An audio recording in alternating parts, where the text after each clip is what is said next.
Let's face it, we all suck at shooting one time or another. Keep in mind, when you suck at something, the only way to get better is to practice. The only way to get better is to learn. The only way to better is to take classes and train. Training is going to help us get better. Do you think Michael Jordan started out at a young age and was able to do what he needs to do? No, he practiced. Do you think Tiger Woods was just a natural, or did he have to practice? It's just about practice. It's about range time. It's about having the system and understanding the system. This is what's important to us. Today, I'm going to cover why you suck at shooting and what you can do to solve it. It's not hard. It's not complicated. Shooting a pistol is pretty easy. You got to hold on to it. You got to control it. And you got to trust it. And those are the three things we're going to cover in this video. We'll be right back. Why so many people suck at shooting is because they lack the whole experience or knowledge that they need. So we're going to cover the three things I think cause most of the inaccuracy of a pistol. And it starts with the grip of a firearm. The grip of a firearm. By the way, guys, this is a plastic gun. We'll be pointing at the camera, but I wanted to give the right and left side. I want to cover proper grip because I think this causes most of the issues when it comes to shooting low and left or shooting high and right and a lot of different stuff. So we all start with making a pistol to pick up a pistol. When we grab the gun, our right hand covers, keeping our finger off the trigger and our three fingers up. It will be high on the actual trigger well, and this is that side. Now, when you flip the gun to this side, this is where most people run into problems. They kind of want to over grip, kind of come down here and grab a hold like that. How much power and strength does that left hand have if it's not helping us? This is T-cupping, which is not going to help us control a recoil. So we teach you the 2 thumbs forward grip, which what you want to do is index your thumb towards the target, turn your wrist just a little bit, and lay it in there.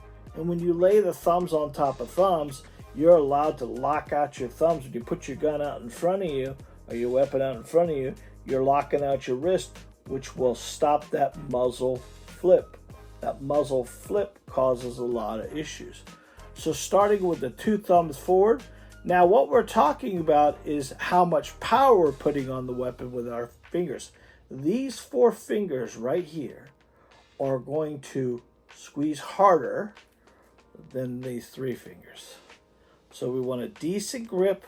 We're going to be about 40% grip here and 60% here with indexing of the thumbs. When you push the gun out in front of you, you lock out that wrist, which will stop that muzzle flip. Muzzle flip is one of the first problems most people have when they're shooting a pistol. Last time you went to the range, if you're allowing the gun to flip like on TV, remember TV guns have no recoil. So when you watch a movie and they're doing this, they're faking the recoil, and that's what you're trying to see. When you watch a good shooter, which you're going to become, that weapon hardly moves. It hardly moves. It just got a little bit of muzzle. We're able to run it. When you control the weapon, you control the shots. And what you want to make sure of here is important as well. We won't any gapping at all. Because when you gap with a firearm, you give it area to move. I mentioned to you before, a firearm is a bully, and what you give it, it's going to take. That's why when you see guys will do the thumb tuck and put their other hand on half of it, how is that helping you control the weapon? You're trying to wedge your thumb into the gun to control it. If you put your thumbs locked in forward like we talked about with the 2 thumbs forward grip and push it out in front of you, you're getting 360-degree skin around the gun, which is going to allow you to control it a lot better. Okay? That's number 1. Let's work on that grip. Now, cool thing is, check this here. There's a link up top here. We have a couple videos, and I do have an ebook on called Get a Grip. And all those are going to be in the descriptions below, but it will allow you to understand the total power of what the grip does. We put these ebooks together for you to help you understand why the grip is so important. All right. Second thing we need to talk about is trigger control. Trigger control manipulates the pistol a lot. When you're at the range and you've got the gun in front of you, you've locked out your wrist and you've done everything perfect, and you slam that trigger. When you're slamming that trigger, you're slamming that gun. Our job is to slowly press the trigger to a point where it's going to just slowly engage until the weapon fires. That slow engagement should not, when you press the trigger, you should not see much bobbling at all. And the more bobbling we have, the more challenge we're going to have. So there's a lot of drills you can do to keep from understanding a bobble versus a pull and a press. We've put together a book up top here called Press That Trigger. Press That Trigger helps us understand trigger engagement and what we need to do to slowly engage the trigger. And when we got the trigger out in front of us and we're slowly engaging the trigger, we're not going to get any manipulation down left or right. Remember, most students shoot low and left. Most right-handed shooters shoot low and left because they got their finger too far in the gun and they're anticipating the recoil. So we need to really work on a slow trigger engagement. Let's do a little tip though. We want to make sure we're using the tip of our finger to engage the trigger and not the crease. The more tip we put in the gun, the more we're going to be pushing the trigger back in the back of our hand. The more finger we put in the weapon, the more we're physically going to be pulling the gun off to the right. All of our power, all of our strength, and all of our control comes from our non-dominant hand.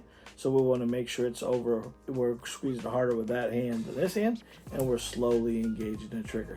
Those two things, grip and trigger control, really takes this side of the pistol and helps us out tremendously. Obviously, there's stance and there's all kinds of stuff, but I want to go into all the stuff because I figure as a firearms instructor, if I take a student who's shot a little bit, where they have their problems is with grip and trigger control. Those two things pretty much solve themselves. And then what we want to do is kind of think about follow through or letting the gun level back out during the shots.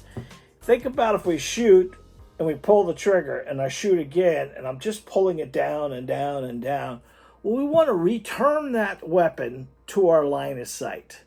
And the more we return the weapon to our line of sight, the more easier it is for us to find the sights again. So when you're engaging the trigger, the weapon should not drop during the shot. It should stay level or rise a little bit during the shot, but not all the way down. And when you pull a trigger, you see how that dips a little bit. And that's kind of one of the things that people don't do well is they don't have the follow through. I will give you a hint. A level pistol with sights or without sights, sights are convenience. The gun has to be level to shoot the pistol level. And with most people, when they shoot, you find their shots go down because of pull. This is a plastic gun and I'm pulling you. I'm exaggerating a little bit, but you could see what happens.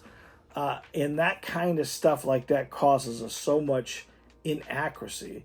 And as we start shooting more and more and more further and further out, it's 10 feet, it may be 3 inches to 6 inches or 8 inches low because you pulled it there. At 21 foot, you could be 2 feet off because you're pulling the bullet there. The impact of you pulling the trigger. So, grip, trigger control, and follow through.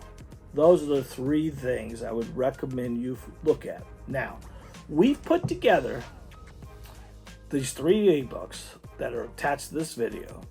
We've got the one that Get a Grip. We've got the one that's Press the Trigger. And now we just put our new one out. It's sight alignment and sight picture and how to aim a pistol. And these 3 will support you in a point where you'll be more accurate at the range and get the concepts. Now, the cool thing about these ebooks is these ebooks are attached to our website, and there are playlists involved with each one of these that you'll be able to pull a couple of videos from and watch those. So you're not only are you getting the ebook to read, you're getting the videos to watch, and now you're able to go to the range and repeat the process. I will tell you that shooting is not complicated, it's complex. And we all suck at shooting if we don't have the knowledge, or anything, whatever your hobby is. If it's shooting, you need to shoot, you need to do the range time. With that Press the Trigger book, it gives you a lot of stuff to understand dry firing and things like that. Our YouTube channel is full of videos, tips, tricks, how to become a better shooter. All you have to do is do one thing only, is subscribe. If I brought you value and you enjoy these videos, if you hit the bell icon, the like, and the subscribe button, every time we upload a video just like this one, you'll be the first to know. My name's John Johnson. I'm the owner of a firearms training facility, and I specialize in you. If you want to know more about me, subscribe. If you want to talk to me, my email is in the descriptions below. If you want to send a comment, I answer all my comments, and I'd love to help you not suck at shooting. Until next time, God bless, be safe, and remember, you are your first line of defense. I love you very much.